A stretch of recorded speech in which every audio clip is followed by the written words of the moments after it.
نادي أهلي حلب أكبر، ما له بحاجة اتحاد كرة السلة، نادي عريق وكبير. وبتفاجأ انه عم بيحكوا على الامور المالية.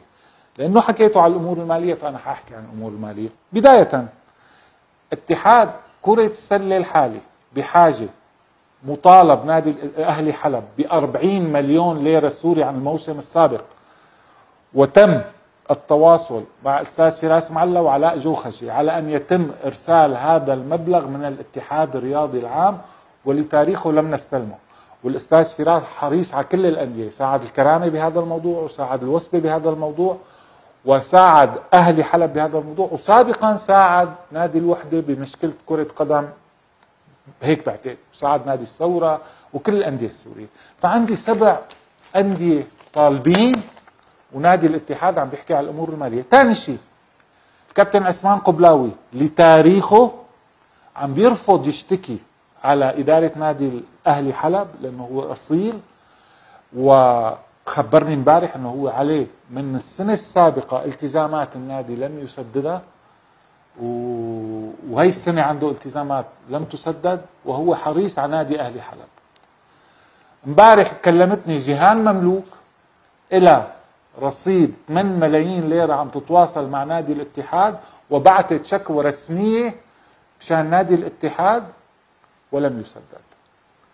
المشكلة الكبيرة، ويمكن جماهير نادي أهلي حلب المحترمة يمكن ما بتعرفوا، هو انه الكابتن غسان سركيس ربح الدعوة المرفوعة على نادي أهلي حلب اللي كانت 12,000 دولار، وضاعفها الاتحاد لآسف بمبلغ 24,000 دولار. وأنا تواصلت مع الأستاذ رصين وبعت لي معلومات مشان أقدر ساعد نادي أهلي حلب إنه يدفع فقط 12,000 دولار. فكنت أتمنى ما تحكوا بالأمور المالية أبدا أبدا، لأنه هذا الشيء أنا حريص عليه. ناديكم الكبير والأستاذ رصين بحجمه والأستاذ فراس وكل إدارة نادي الاتحاد، أنا حريص عليكم مثل ما حريص على نفسي، ولكن أنتم طلعتوا بلاغ، فأنا لازم هذا البلاغ جاوب عليه.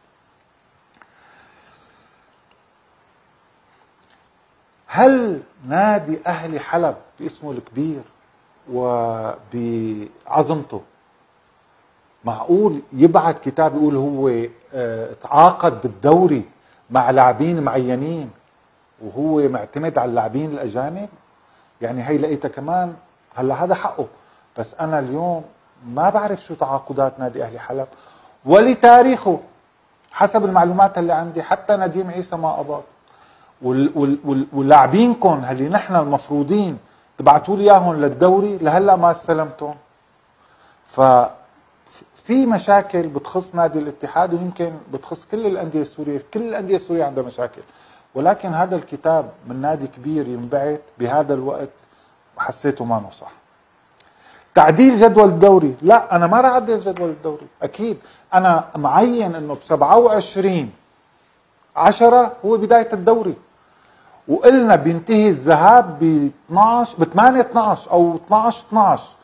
انا بدي انهي الدوري تبعي. هلا انا اليوم بدي افكر كمان بمصلحه اللعبه، ما بقدر اوقف الدوري واجل الدوري لانه الانديه عندها اخطاء، كل الانديه، وما أنا قدرانه تشارك بالدوري. فهمنا الاجانب لهم وضع خاص، ونحن اوجدنا الحل للاجانب. انا بدي الاجانب، بدي لاعبين الاجانب، بس بمرحله تكون الامور اللي حوالينا والدول اللي حوالينا تكون هديت شوي. يعني نحن للاسف العدو الصهيوني صار قاصف مطار دمشق 3 مرات ومطار حلب 3 مرات او مرتين، عم بيحاول يعطلنا. وباللبنان اللاعبين ما عم بيقدروا يوصلوا، وبعتقد بالدوري اللبناني حيكون عندهم نفس المشاكل وحيطلعوا نفس القرارات. عسى وعلا يحموا اللعبه كمان. البت بعدد الفرق المشاركة في الدوري كانوا وثقان بمشاركة لاعبين محليين خلافا للقرار الجمعية العمومية. كيف يعني خلافا للقرار الجمعية العمومية؟ نحن عندنا 8 فرق بدها تشارك، ومشاركة اللاعبين الأجانب في الدوري هو قرار اللجنة الفنية العليا باتحاد كرة السلة اللي ما تراه مناسبا لتطوير اللعبة، هو ما انه قرار جمعية عمومية. لأنه نحن بالسنة السابقة أقرينا اللاعبين الأجانب وكان في اعتراض من بعض الأندية. فما بعرف يعني شو بعدين انا 7 أندية المعنية، 8 أندية عندي المعنية بدرجة، عندي 7 أندية عندهم مشاكل وبعتين كتب رسمية. فانا معلش نادي الاتحاد هو جزء من هالانديه، هو من اهم الانديه، هو شو بدكم، ولكن عندي انا 7 انديه رافضين ونادي بده. اذا بدكم كنتوا المفروض تلتزموا بالامور الماليه قبل ما تحكوا بامور تاجير ولاعبين شباب ولاعبين صغار.